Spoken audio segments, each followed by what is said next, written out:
Welcome to Real Flix Reviews. We're like a book club for people hate reading. This week's our makeup holiday special episodes. We're doing 2 movies in one. We're doing Star Trek First Contact, made in 1996, and Ender's Game, made in 2013. And we bring you movie news at the end of the program.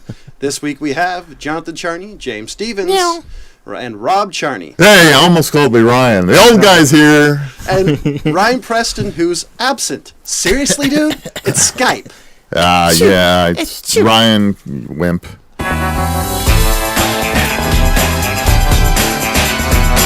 So the first movie we're going to discuss is Star Trek First Contact. So who is the description of that movie? Wow, that would be me, and you guys would love that I pulled up the wrong one. So, Captain... Anyways, I have it. You're not going to jump in. I want to keep the story, let's keep it moving. Well, I got it. Captain Picard and his crew pursue the Borg back in time to stop them from preventing Earth's first contact with an alien species. They also make sure that Zefram Cochrane makes his famous maiden flight on warp speed. I have to say, one of my all-time favorite movie quotes comes from this movie, and it's such a stupid quote, but it's an awesome quote at the same time. What's that? It's, don't try to be a great man, just be a man, and let history decide the rest. See, I always thought that was kind of funny, because at that point, and we're just going to kind of skip to that point, because that's like almost towards the end of the movie, is Riker quotes it to Zefram Cochrane. Yes. So it kind of puts that little time paradox in there. Was it Cochrane who's the first one who said it, or was it Riker? Riker who said it to Cochrane. Yeah. Exactly. Well, the whole thing, like Scotty in the Invisible. It was really interesting because when he got into his capsule, it was never said if he was a single pilot and then all of a sudden now he's got 2 people from a time warp sitting there with him in the, so you got helping that him paradox. Make that warp speed. So they got to do it so that the Vulcans see him, because if the Vulcans, the Vulcan, the whole thing goes crazy. No, it's not. Of course, considering the fact that they showed Cochrane as a basically an alcoholic, I like who really didn't seem to want to do this. But what he wanted to do was just make money. He didn't want to make history. He wanted to make money. But that actually makes sense, though. Most people have done stuff for money. I think that the greatest thing about this is the fact the whole era started on a guy who just wanted to go to an island and hang out with a bunch of naked chicks. Because if you think about it, the whole Star Trek universe, on Earth in Next Generation, there's no money at all. They don't care about money. They basically, it's all for brownie points. And they actually do state that in the midst of this movie, as Picard says it too. The black chick. The black girl. I don't remember her name, but Cochrane's assistant or girlfriend, whatever. right? Girlfriend assistant. Anyway, he mentions that to her as well, and it's kind of interesting to think, is Cochrane the one who made that movement after he met the Vulcans, and Anyway, but I actually like James Cromwell's character in this, Cochrane, as he plays Cochrane. He starts out playing this really kind of, like you said, basically asshole. Alcoholic asshole. And he kind of, at one point, he takes off from everybody. He runs away from everybody. They go and track him down. But the development that Cromwell pulled in there, because at the end he still has that tendency to be that way, but he's actually trying to be bigger than himself and a little do something. A little bit of tidbit is Cromwell also reprised his role in the short-lived Star Trek Enterprise series, and this is also the first episode that you really got to see, the first movie that you got to see Geordi the Forge without his new eyes. With his new eyes.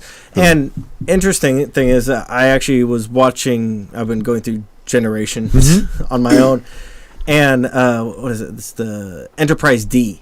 Okay. The D class. Right. Right after I finished this one, I started watching it again, and they pulled out the D class again in the midst of the series.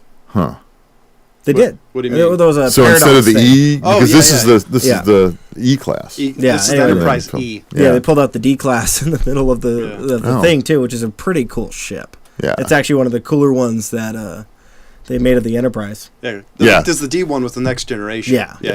I actually thought everybody, like all the non-standard cast, actually did a really good job. The lady who played the Queen. I don't remember her name. I don't know if any of you guys have her on there, but she did an amazing job as a very kind of one-dimensional character. Another thing I wanted to point out is Troy, Deanna Troi. Troi. She actually wore some very conservative outfits in this one in comparison to Generations. Well, it's true. It is. But she was not flaunting her body. But this was a number of years after the series ended. Wasn't in this one either. True. No. But she actually stopped wearing those outfits midway through the Next Generation. She did. She stopped wearing those unitard things. Although, who looked better was Gates McFadden. She did. She looked hot in this movie. Yeah, I actually was mentioning, because my wife was watching this with me, and I'm like, I never thought Gates McFadden was attractive, and then I'm looking at her, I'm like, she changed. Yeah, it's she been did. A long been a time long since I've seen this movie. She looked a lot better in the movie, I think, than ever. Yeah, my wife goes, I think she's pretty. The lady, no, she's not. Look at Generations. She is not pretty. The lady who played the Borg Queen was Alice Krige. K-R-I-G-E. Okay, I couldn't find it, so you did. Yeah, Alice Craig. Isn't it kind of odd though for She's South African too. The Borg? Supposedly a big collective, and yet it still has a queen. Well, it's like ants. That's the way I always looked at the Borg. Is there's a massive amount of them, and they always swarm when they attack. Right. And they have to have somebody telling them direction. And I think their direction was in their whole ideology.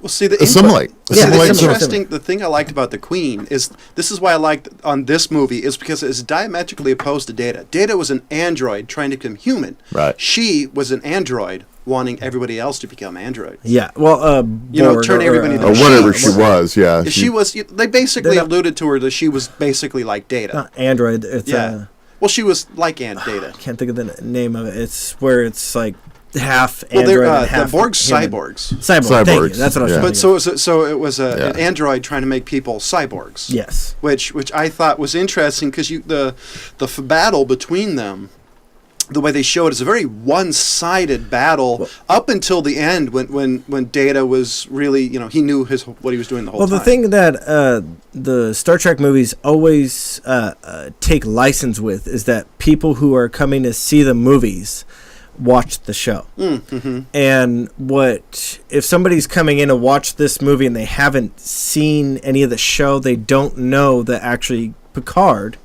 was taken and tried to become tried to be into basically the king. Mm-hmm. That's what her goal was, to make somebody like her. Mm-hmm. Who somebody had willingly, yes, and they kind of covered that, but they took a lot of license in saying that, and assuming that people who are watching this movie... It would be tough to walk in this movie cold. They were not knowing any of the characters, and particularly when Worf comes on the scene. Maybe today is a good day to die. That was a little odd. All of a sudden, Worf shows up. But I think this is why Star Trek movies are good, because now it's like the Marvel movies. Far as this is a movie for geeks. That's it. It's a movie entertaining for everybody else, but nobody will get any of the references unless you know the source material. It's true. Yeah. Even Avengers, not as much, because they do hint at things and that they explain it to you.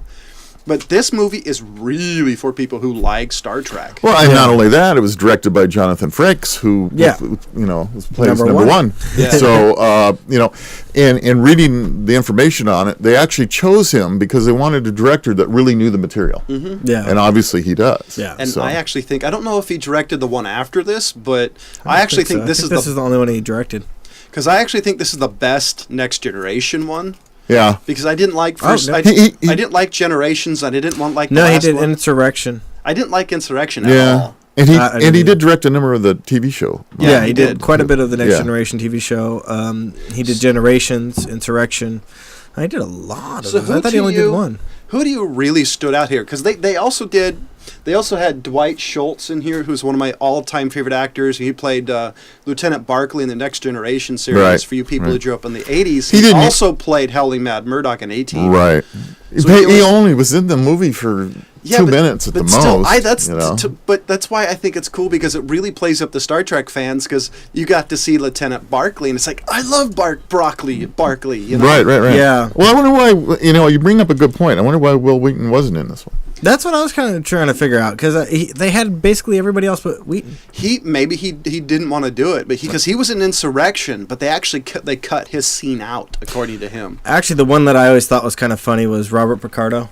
Really? Oh, yeah. You know, the hologram doctor from Voyager. I'm not trained for this. Yeah, I thought that was actually pretty good. And, you know, the thing that he pulled in here that I don't think very many other people would have caught was, why am I drawing a blank of the guy's name? The doctor from the first Star Trek. Mm-hmm. Oh, DeForest Kelly? Yeah. Bones. Yeah, he had a little bit of bones that he was kind of pulling off in that scene with the Borg and stuff like that. Like, I'm a doctor. I'm not an actor. It added brevity to a fairly serious scene, which I thought, which Star Trek is kind of known for, because they've always seemed to have a very serious scene, and then somehow are able to lighten the scene up, not to really a little bit, not to take it out. Not to detract from. It's a plus. So what's interesting with him in this movie is that was the introduction for Voyager. It was. Yes, it was. So that was that character. When did Voyager start? You remember? Voyager started. I could pull it up in a moment. We're all looking. Star Trek Voyager, and it came out in '95. So it was right at that same period of time. So he was. So Voyager started. They introduced the character. Then they showed it being in all the ships as the emergency medical doctor. Yeah. Right. I have to say though, I think the standout character is really James Cromwell. He brought a character that you mean because he's 6'6"? Well, besides the fact he's tall, the character. Pun? John made a pun. Not really. Not intentionally. I just meant the character.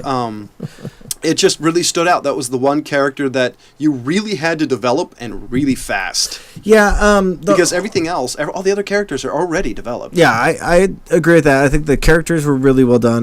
The one thing that I thought was really lacking was the village that they were in.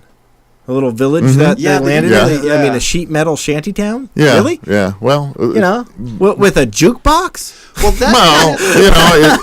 they took over a missile silo, and they built a town around the missile silo. Just like the old railroads, they would build shanty towns around it, then they just, take it apart and move it down. And they really didn't get into the factions.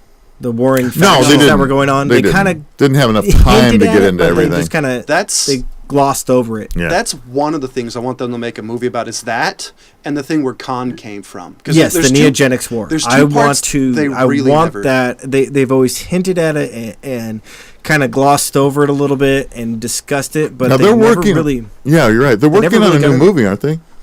Maybe. Possibly, but I doubt it's the Neogenics War. They're making a Star Trek 3 based on J.J. Abrams. Like, J.J. Abrams is producing, from everything I read, because he's doing Star Wars. He's not actually leading this. Right. Anyway, that was actually what I was hoping the Into Darkness was going to be.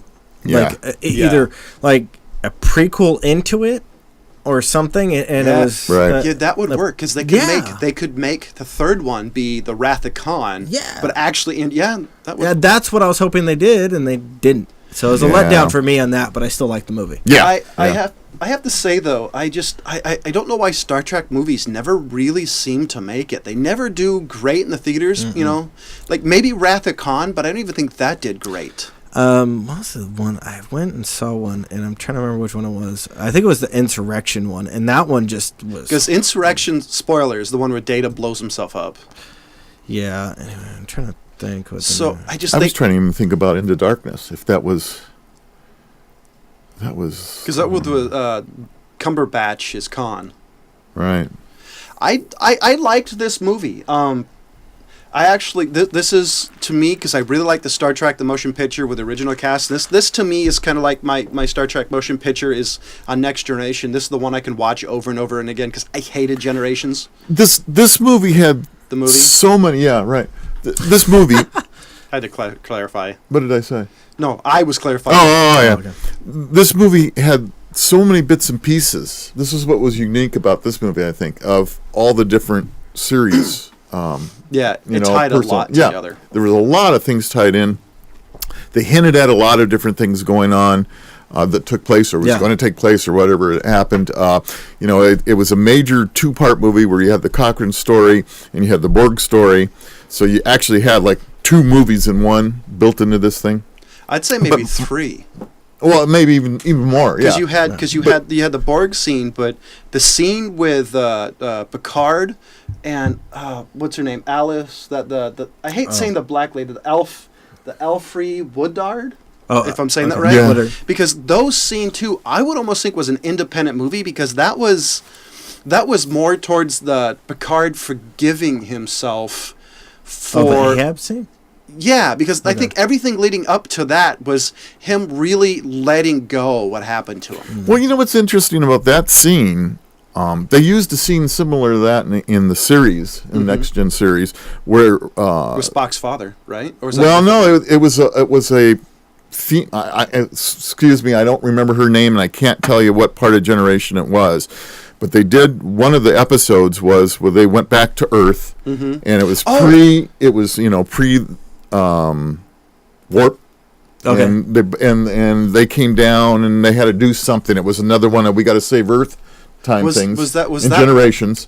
Yeah, Generations. Yeah, because I know when they did something like that when we went to Area 51 in Deep Space Nine. No. This was actually in Generations, and the reason why is because it was just like this character where he brings this lady up onto the ship, and she was a scientist of her time, but he brings her up and shows her all this stuff, and actually gave her an option of staying. Yeah, but that wasn't Earth. That was a planet they were observing, if I remember correctly. Okay, well, but the plot is still the same. Basically, you have the option of going back, or you can come with us. Yeah. No, he didn't. There was no option in this movie for this lady in this time. Get out of here. Yeah. Well, yeah. I mean, I think, remember the Force and kick you. I think part of it is they knew how important she was to history.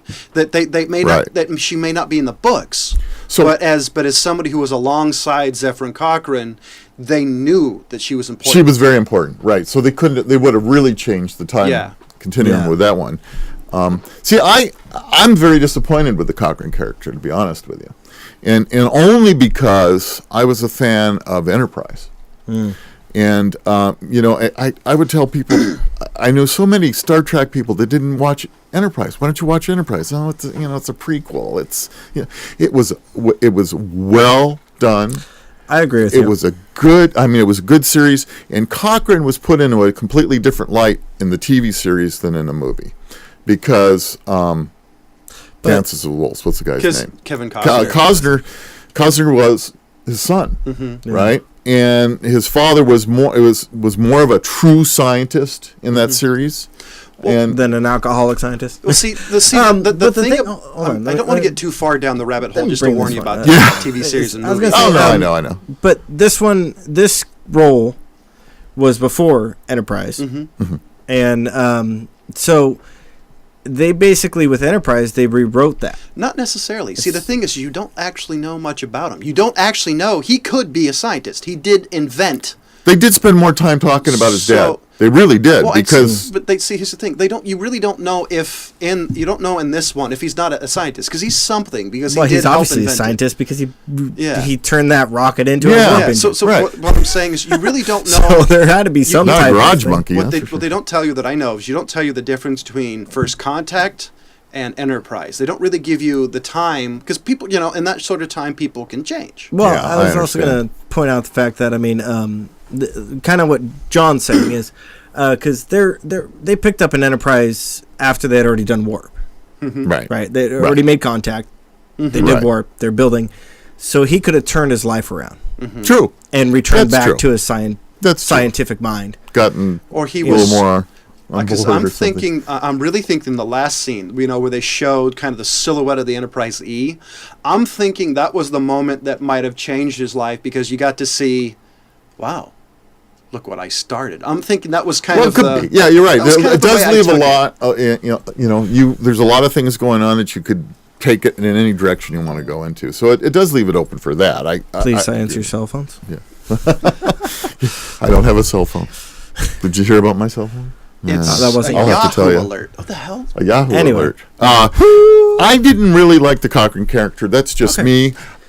You believe it or not, I think the scene with Jean-Luc Picard and Worf, in which Patrick Stewart, dresses Worf down. That's exactly what I was thinking. You never saw that ever before. And that was probably the best acting scene in the whole movie. Yeah, and it was to mispronounced his last Michael name. Dorn. Yeah, Michael Dorn. Thank you. Yeah. I said Dorf. Dorn, yeah. Dwarf.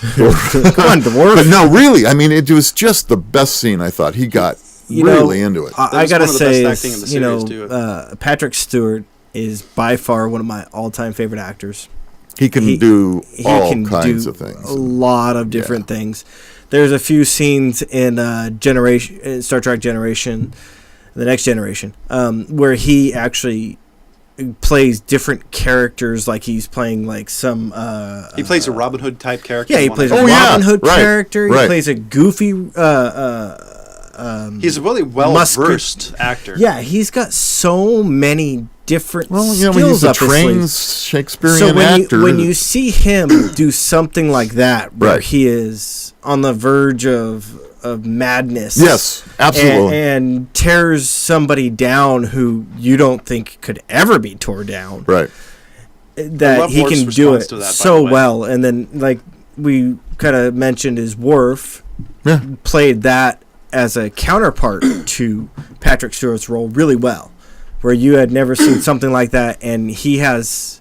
You could see the control where he's like, if this was anybody else, I would have killed him. Mm-hmm. But I can't because he's going to kill me. Yeah. because... Yeah. So that was my favorite scene. And that's a really good scene. Yeah, and Patrick Stewart is by far the show. Yeah. So. Yeah, that would never be the same without him. Absolutely not. No way. So the next movie we're doing, if you give me a second to pull up the description, is...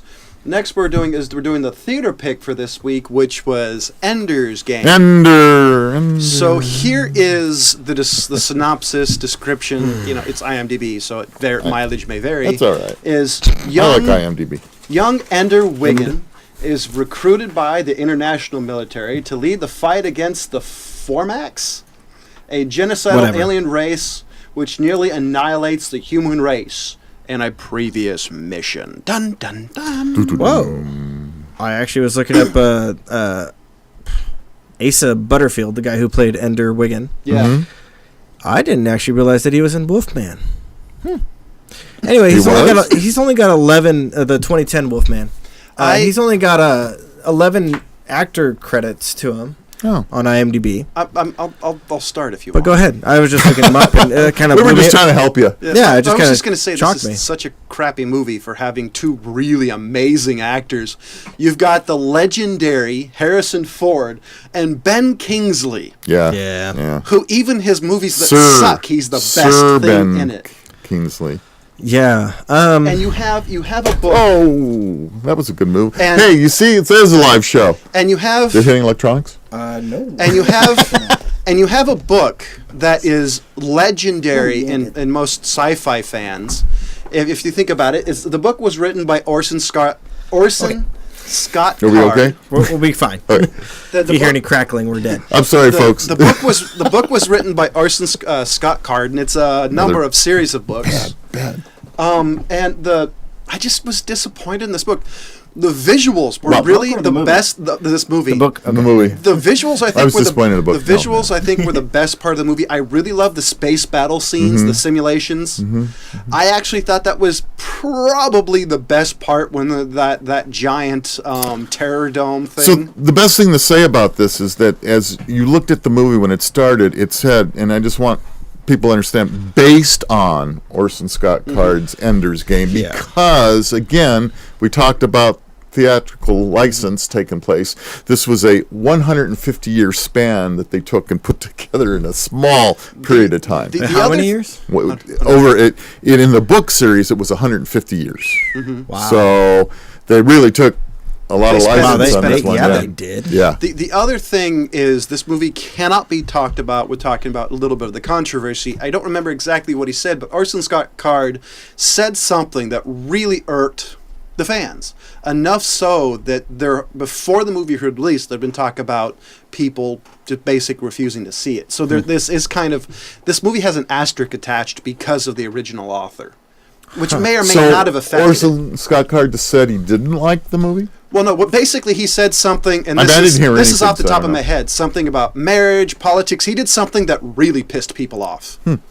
So this movie has an asterisk about it. At least in the geek community, that was the oh my god, That's interesting. I hadn't heard that, but I I haven't read the book script or anything. Damn, But this you know, movie I went sucked. in this movie, and what I had heard that kind of had me really curious about this movie is there were people saying that this is going to be this generation's Star Wars.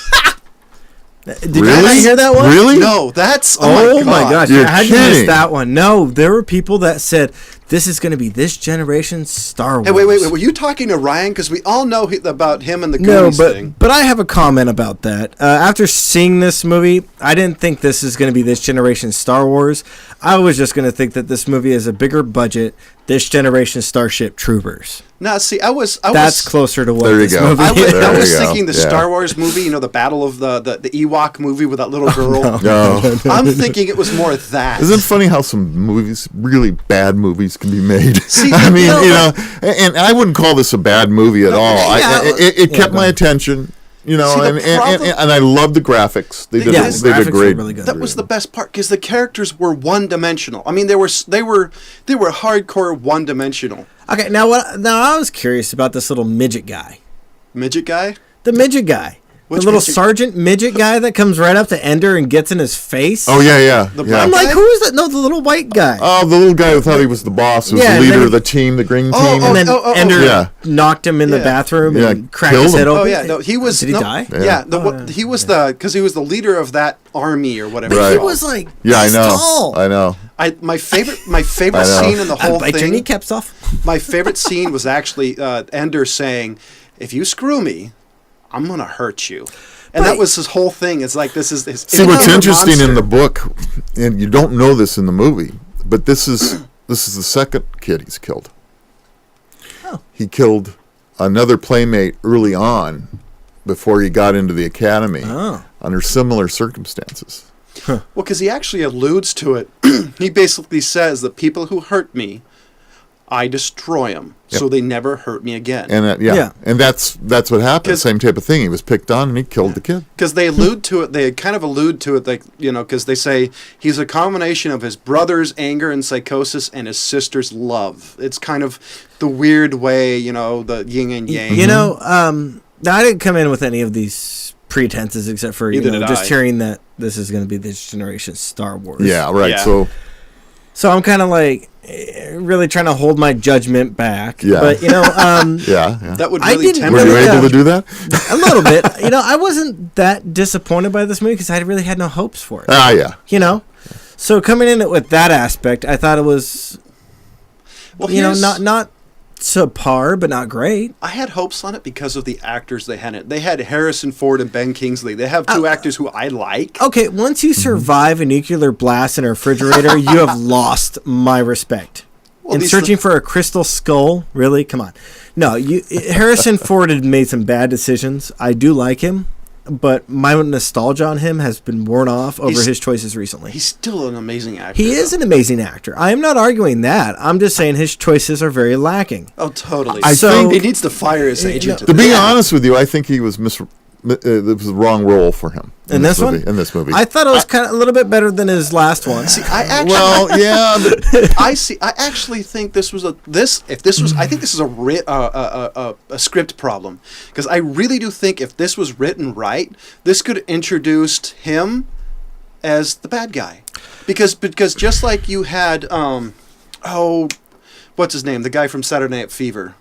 John Travolta. John Travolta. Just like yeah. with Swordfish, you kind of introduced John Travolta as the best bad guy, and you get this, and in Face Off, this could have been Harrison Ford's playing an evil character instead of always But playing that's the my good guy. problem. I couldn't take him seriously as the evil commander. He just didn't feel to No, me. he didn't feel evil to me. He you felt know? like he had empathy. He had empathy for Ender. Yeah, but he didn't have yeah. a choice. I think that was the thing. But, I mean, if he's I don't supposed to know. play an evil commander, he didn't do a good job. If that's the role, I mean, he does take on the bad guy role because Ben Kingsley says, "Oh, the kid's not ready," and he says, "Yes, he is," and he's going to, Harrison Ford is obviously pushing for Ender to be that he Well, is. I think part of it's a script problem because he's alluding to the fact that the war is coming soon and they want to be ready. I think that's what they're trying to allude to, but they didn't say it well enough that they need Ender because he is the savior. But, Yeah, but all in all, I don't think this movie is that bad. I think there was lacking in like you saying that they're trying to span so much into how long was this movie? A little over 2 hours, right? Yeah. See, they run into the opposite problem as the Hobbit movies. But the thing that I think hour and 54 minutes, so it's just under 2 hours. The thing that I was thinking, if they really wanted to be this generation Star Wars, they should have taken their time, broken it up. Oh, totally. Broken the movie up. And brought in this Ender character later, as you're saying that there was obviously history that was written in the books before this. Oh, yeah. A lot. There was a lot that went on. And it doesn't make any sense why they didn't do it like that. Because, I mean, they could have done what's the first contact and things like that. They could have broken up that way. Well, allegedly there was supposed to be sequels to this, but the movie bombed so hard that they're not going to do it. I don't blame it. I think this is what I think the problem is. They have the reverse Hobbit of Peter Jackson and the Hobbit. Because Peter Jackson's making 3 Hobbit movies, and they have to make stuff up in canon, but making stuff that's not in the Hobbit. Here, if they made this movie 2 hours and 30 minutes, you would have had more pacing, more slow time. You could have taken this movie, I think, at least and a little bit more to make it more serious instead of being like Kurt Russell's Soldier. The books go on. The books get into more into depth about the character than in the movie was played. So you're right. I think there's an awful lot that was crammed in a 2 hour movie. Excuse me, a 2 hour movie. Yeah, you watch out. It's dangerous. I mean, he's basically Kurt Russell's Soldier. Yeah. Give me a break. It really is. Yeah. I really think that if they had taken it and used the canon story, the books, whatever you want to call it, that had been written and break it down into a series of movies, 3, 4, whatever it takes, and taking your time and done it right, this movie wouldn't have bombed. Yeah. They should have done, Ender 1 or whatever you want to call it before. I don't know what the book title of the there's a whole series of them. There's a ton. There's a ton of them. But they could have done it that way, and I think it would have been a little bit more successful, or a lot of bit more successful, and they could have actually had a successful series that could have turned into this generation Star Wars if that's what they wanted to do. But they failed on that, considering the fact that there was so much crammed in there, and they tried to explain it as best as they could, but they really didn't. Here's why I don't think they'll do that, because I don't think sci-fi is liked anymore. Take a look what they did to the Prometheus. The original script was amazing. It tied all the Aliens movie into a prequel, and even Guillermo del Toro's Pacific Rim, obviously wrong audience being the United States. I just don't think Hollywood likes sci-fi movies. Sci-fi is just not done well. Yeah, sci-fi is very difficult, and I don't know what you it think is. It's like the Western. The Western is dead. Yeah. I mean, they tried Cowboys versus Aliens, and that failed. I think what Harrison it is. Ford, thank you. I don't think it's for good reason. Harrison Ford doesn't even like that movie. I think what it is. Like I said, bad choices. I think what it is Hollywood tries to make like the shotgun approach to making movies. Let's just do a lot all at once instead of doing like we've talked about this before, fistful but of dollars. They just can't do it, and I think that's the problem. So my opinion, you never have like a Blade Runner who, whether you like it or not, is considered one of the masterpieces of sci-fi. I actually don't like it, but I understand why it's a masterpiece of sci-fi. I understand that, but I just don't like it. At the period of time, I can see that Christopher switched movies here. At the period of time, it was an awesome movie. It is. But sci-fi is very difficult because it seems to be there are people that really like sci-fi and people that just don't get it. Okay, now let me throw this out, because this is something that goes back. I've mentioned this quite a bit in the comparison of Star Wars and this one. But think about Star Wars when it came out. Right. There was no major sci-fi yet that had at that level. That had grabbed that much of audience attention. That's right. And not only audience attention, but there was no real mass media on it, and it became basically a cult following. Well, Star Wars was also basically an indie film. It was. That. And they did such a great job with it. And I mean, you look at it now, and it's still dated. It's way dated in comparison. The first 3 that were released. But that really changed what people thought about sci-fi as far as people who don't go to sci-fi. Well, Right. It changed their concept of it. So if you do sci-fi well, you take your time, you get some people who are passionate about it, like Lucas and Spielberg, and you have them do something like that. I'm not saying that Lucas and Spielberg need to do this. I'm saying people like them needed to have taken this over and say, if you studio, whatever studio did this, I think it was Paramount. Was it Paramount? Lionsgate?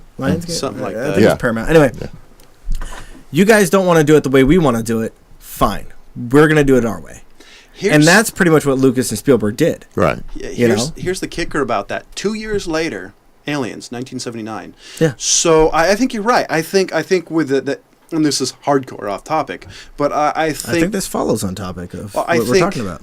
I think that, you go from Star Wars, extremely independent, very low budget, and then you go to a fairly big budget Aliens movie by Ridley Scott. So I think you see that, and even in the 80s when sci-fi got campy, and then, That's an understatement. Well, I look at... So, being on the scene when the first Star Wars came out. Yes, ladies and gentlemen, he's not called I am the old guy for a reason, all right? It was just so awesome because we never saw the effects and the stuff that, like that, at that level. I mean, at that period of time, when that movie came out, it was just...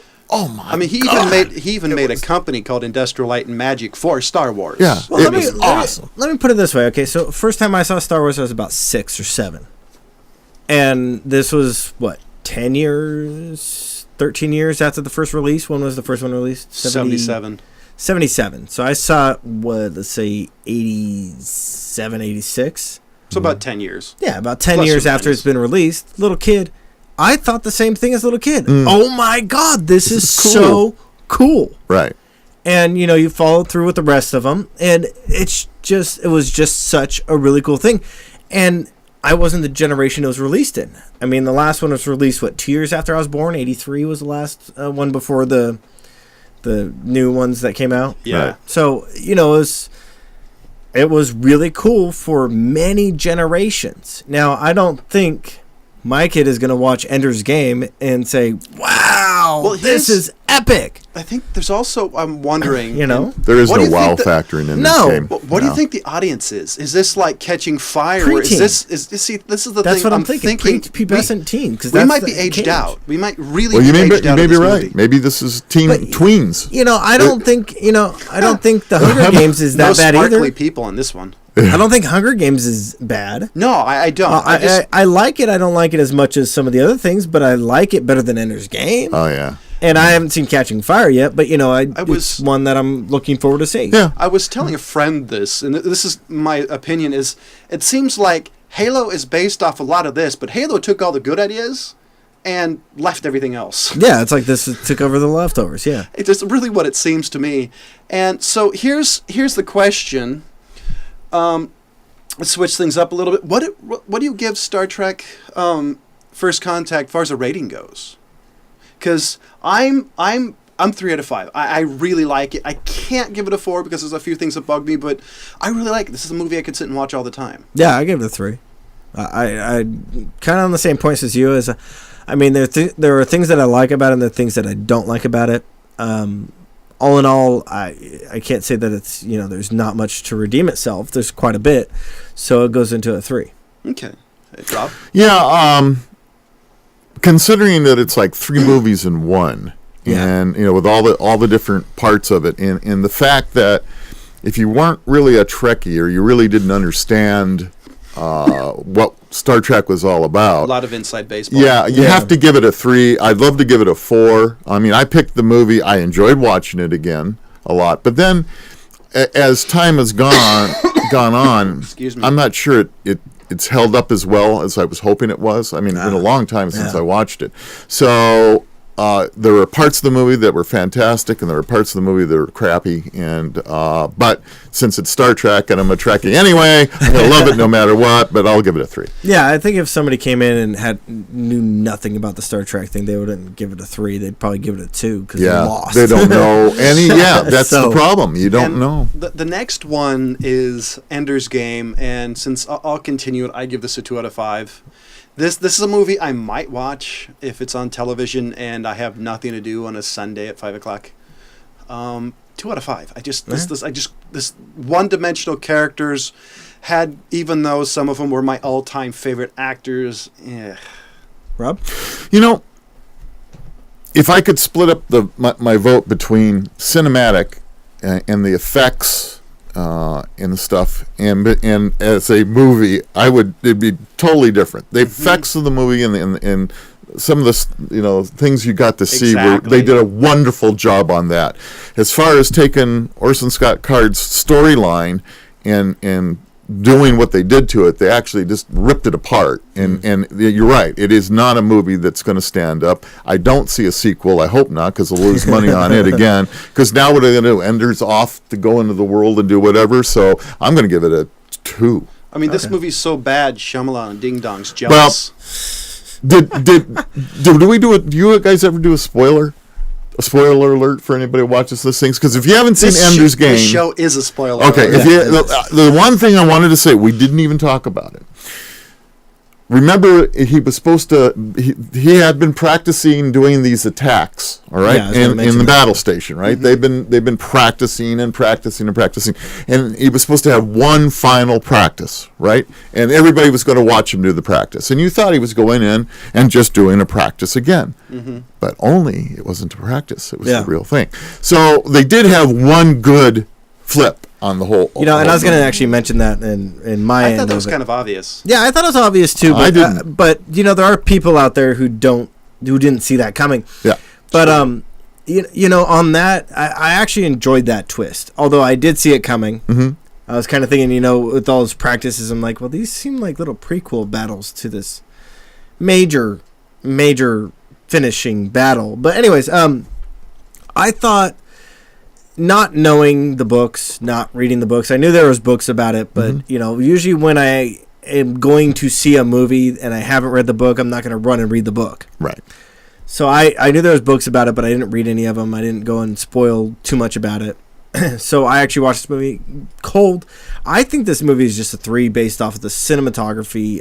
It was very nice and well done. I thought the graphics were really well done. I thought there were a lot of parts that they left out, didn't explain. And like the school, like they just all of a sudden randomly start recruiting children out the bat for no apparent reason. They didn't really get it. They didn't go in and explain why. They kind of glossed over it. They give you a very short IMDb-esque description of the reason why. And then on top of that, this psychological / dream game that he has going on that you really don't know what the heck's going on. Right. All of a sudden he's being talked to by these insects, and he's this little mouse running around. You're like, what the heck is this crap? That was kind of a weird thing when it. So they don't really explain that. I think you there's a lot you can guess on that, but there's no firm. There's not a lot of firm like this is it. It's kind of like, you kidding? This can't be what they're doing. Yeah. So anyways, there was a few things like that were a little bit wonky. That they didn't really get into too much. So there were a lot of holes in this thing, but there was a lot of fun in this as well, like the battles between the different troops that they had going on. I can't remember the drill instructor's name. I thought he did a great job as that character. Mm-hmm. So all in all, I think it's not that bad if you come in cold. But if you come in knowing the story, if you come in knowing anything about it or have read anything about it, you are going to be let down. Mm-hmm. So it doesn't, as far as I'm concerned, there is some redeeming stuff not knowing much about the movie and going in and watching it. Right. So it's a 3 for me. Okay. Makes sense. And ladies and gentlemen, this is the portion of the show that we talk about latest movie news, rumors, or we just kind of breeze through it. This one, Did I say that out loud? A little. Okay. Your mic's on. Sorry. Oh. So this turn, it's Rob's. My turn. Rob's up right now. Oh, I went just to scout to see what some strange stuff was coming up for all of us, and I've got a few going on. Yeah, watch out for that thing. I'll knock it over again. So. Trust him. So Marvel confirms Elizabeth Olsen and Aaron Tyler Johnson. I am excited about this. They're going to be playing the Scarlet Witch and Quicksilver. Yep. Oh, awesome! Magneto's kids. X-Men tie-in. Yeah. So now I'm not I'm not excited to see Quicksilver as much as I am to see Scarlet Witch because her powers are awesome. The hook. Yeah. The only thing I'm interested is I want to see how they discuss the X gene, the next level of humanity, versus superpowers, which isn't technically a mutation. I like that. Yeah. I hope they do that. I doubt it because that would be probably a whole nother movie. Just to explain it and X-Men to go into how the process is. I love this, though. The siblings are Magneto's children, but since Magneto is fully owned by Fox, their father won't be mentioned by name. Don't you like that? That's awesome. That's a pretty funny twist. That's a good one. I like that. I don't think they really have to mention it because I don't think too many people, unless you're a geek, really know the fact that they're both his children. I mean, they really kind of stand alone, unless you're a geek. Yeah, if they do the film right, it won't matter. It shouldn't matter, but you Scarlet never know. Witch. I can't wait. I'm actually. I know, isn't that cool? I've been wanting Scarlet Witch for a while. Oh, that will be awesome. So how about 50 Cent and Bruce Willis for The Prince? Oh, my God. What's The Prince? The Prince. The Prince, a Las Vegas set thriller about a former mob boss who must return to the city when his daughter goes missing. I think this is going to be a letdown flick. I really do. I think it's just going to be a known... I haven't seen the movie yet, and I want my money back. Yeah, no thinking action flick. Oh, that's terrible. I mean, Curtis Jackson. I mean, is this as bad as Steven Seagal and who was the other guy that he did movies with? Did he? No, the black guy, the rapper guy. I can't think of his name. He did a few movies with him. I think Jean-Claude did one with Dennis Rodman. Yeah. Yeah. What was another? Of course, another waste. Yeah. Oh my God. Let's wrap this. Why'd you mention that? Because I can't. I have one more to wrap up. Just one more, and just because I don't know why they're going to do this, but they're going to remake Roadhouse again. John's excited. Well, I love the movie. Look at him wetting his whistle. Hey, listen, the movie when it was Patrick Swayze. Patrick Swayze. Sorry, wrong ass. Unfortunately, he's passed away. The movie at the time when it came out was cool. I mean, it was, he was a badass, and I never got into the Patrick Swayze badass. Who never knew a dancer could be badass? Yeah. Well, there's some truth to that, but he did a good job, I thought. He's got a great high step. I like Roadhouse, but it is so far from a cinematic masterpiece. It makes Sesame Street. But there are some good quotes. It's one of those movies that if you're bored, it's a fun movie to watch. You get to see Patrick Swayze's bad acting and some, very funny lines. One of the lines being, calling me sir is like putting an elevator in an outhouse. It just doesn't belong. There's some really great lines if you want to see a movie, but it is awful. Though, which is interesting. I could give them worse. Once again, we're missing the female point of view on this movie because, on the other hand, that's why Paula, my wife, for you guys out there, my wife, of course, she had the hots for Patrick Swayze. There's a lot of women there are a lot of women really like the guy, and so there's the other side of the story. Who's going to be playing the main character? Do they say, or have they make any picks on that? Probably somebody we don't know. Kelly Lynch? No, that's Urban. Ben Gazzara. Carl. That would be a down step in his career. Yeah, Sam Elliott's supposedly going to be in it. Sam Elliott's reprising his role. I guess. You'd have to wonder why he's still alive. So one of my picks. I got two picks. One is Winona Ryder has confirmed her character for Beetlejuice 2. Yay. Oh yeah. Okay. She's out of jail though. Yeah. Wow, talk about 90s. Did I set the Wayback Machine on the wrong? The Wayback. That should be cool. I love Beetlejuice. I do too. I'm excited. I would not be Beetlejuice without her in there. No, it was great. So I'm looking forward to there. I don't remember. I'm looking for the other two people, and I just can't remember the people who originally owned the house who got in a car accident who died. I wonder if they're going to be in there. I think that'd be kind of cool, just kind of in the passing. A little bit nostalgic, yeah. Yeah, and Are they still alive?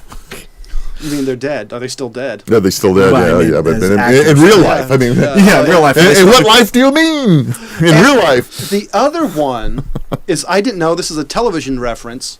12 Monkeys sci-fi TV series adds cast members. I'm not a big fan of the 12 Monkeys movie, and I saw it in theaters.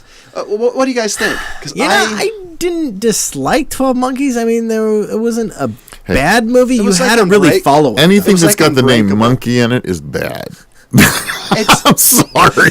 Wait, you don't like Monkey Bone? I don't like Monkey Bone. Monkey Bone? Jeez. Okay, can I fire him from that reference? Holy crap. That is worse than me on that one. If you people have not seen Monkey Bone, go watch it and send me all the hate mail. You can address it to me. 2 hours of your life you'll never get back. And then once you're done with that, go watch Cool World. Which, by the way, is one of his all-time favorite movies. No, it ain't. Anyway, so those were your two pieces. All right, so let's bring in some good news. If you guys have not heard of the movie Sleeper, it's something that you should probably look up. I hadn't heard of it. I guess it's a comic book that came out in one moment. Let me pull it up the years. I think it was 2004. 2003 to 2004 and into 2005 were the publication dates. The premise of this comic book is that Holden Carver, the conductor, whatever, is placed undercover in the Tao's criminal organization by the director of international operations, and blah, blah, blah. Shenanigans that happen. I'm not going to really ruin much of the comic, but that's the premise of it. And so the two guys who are actually sitting down and writing the plot for this and to produce it are Matt Damon and Ben Affleck. And they have not been together on a movie since Good Will Hunting. Wow. Other than Dogma and a few other little flicks, but those were mostly Kevin Smith. Yeah, but Kevin Smith wrote the roles. Yes. I mean, this is directed. This is the first one that they've been together since that movie. Yes. And co-written. And so I'm actually really excited for this. Ben Affleck did Gone Baby Gone, The Town, Argo. Gone Baby Gone is pretty good, and so is Argo. I'm not a big fan of The Town. Shut up, Ryan. Anyway, so I'm a Damon fan. I like actually Matt Damon. He's done a lot of really good flicks. The other thing that really makes me excited about this flick, and I don't know if Johnny knows this, but David Weiner, who's one of the writers for The Killing, which isn't too bad of a show. I actually watched the first season and half of the second season. Yeah. Pretty good show. But the one I'm really excited for is Sean Ryan is writing this, The Shield. Oh. The movie. Huh? The movie, TV show. The TV show that's on now. Okay. Is the guy playing Mackie back? No. But anyway, I really like The Shield. That's actually one of my all-time favorite shows. I don't believe he's going to be in this. Sean Ryan was the writer and director. So the guy who played Mackie's not going to be in the movie? No, it's going to be a spin-off. That's a different... This is not about The Shield. Oh, okay. The writer of The Shield is helping to write the script for this thing. So I'm actually really excited because it's got a lot of guys that I'm excited for. I've never read the comic book. I don't know anything about it except for what I just kind of skimmed over and read. Did a little homework tonight. But I think the people that they have working on this are really excellent. So the potential is really there for a good movie. Really good potential. So they're putting out they're putting their bar pretty high. I hope they can reach it. Type thing is what I'm saying, and that's why I find this exciting because you got Matt Damon, Ben Affleck, Sean Ryan, and David Weiner. I didn't find anything saying that this is pre-production. As far as I know, I looked it up on IMDb. God, that's what scares me because everything could change between pre-production and... The only thing I really want to know is how does the comic book, because a lot of comic book movies, even the Avengers suffers from this, is very cartoony, very comic booky. Yeah, you know. The only thing I'm wondering is if they make this a very serious, if the comic book is serious, very serious, grungy, if it matches the feel of the comic book, I think it'll succeed a lot more than making, say, Mr. Freeze and Batman. Oh my Or, God. if you look at City Hunter, the live-action Jackie Chan flick. But that actually fits the cartoon, though. It does, but... I mean, as If you long as haven't they seen the match, cartoon, as you long can't. as they match the feel of the comic book, I personally want to see a gritty, kind of Christopher Nolan-esque serious movie versus cartoon. But, live the action. way that I look at this, though, I mean, if you look at the stuff that Sean Ryan put out with The Shield, I mean, it was very gritty, hardcore. Yeah. Very One of the first movie shows I remember like down-to-earth a flick that had comedy, action, and drama all wrapped into one that kept you enthralled through it. The killing is a very serious thing with twists and plots and different changes all over the place. And then you look at the way that Good Will Hunting came out, where there's just so many things that they can go well with this. I don't know if the comic book is a very campy comic book, if it's very funny, or I'm thinking it's got to be a pretty serious thing for these guys to jump on board. or at least interesting enough to pique their interest. Yeah. So, ladies and gentlemen, next week, since it's the start of December, we're doing our traditional Christmas theme, and we've picked a very bloody Christmas. So, ladies and gentlemen, I'm tweaking this a little bit. I'm going to do one of my all-time favorite anime. Yes, I said anime. Shut up. I'm doing Bloodlust, Vampire Hunter D. It's the second movie in the Vampire Hunter D series. Yes, I did a cartoon. We can do that. And the other thing I wanted to mention is we have a Facebook page. Please do us a favor, drop by, give us a line, tell us if there's a movie you'd like us to do or a theme you'd be interested in picking, or tell us that we suck. We do hate mail. We might even read it online. I do have one thing. Can I finish I'm pretty up sure with? I'll answer it. I have one thing. I have to say happy 50th birthday to Doctor Who. You've been a doctor since this is a sci-fi today.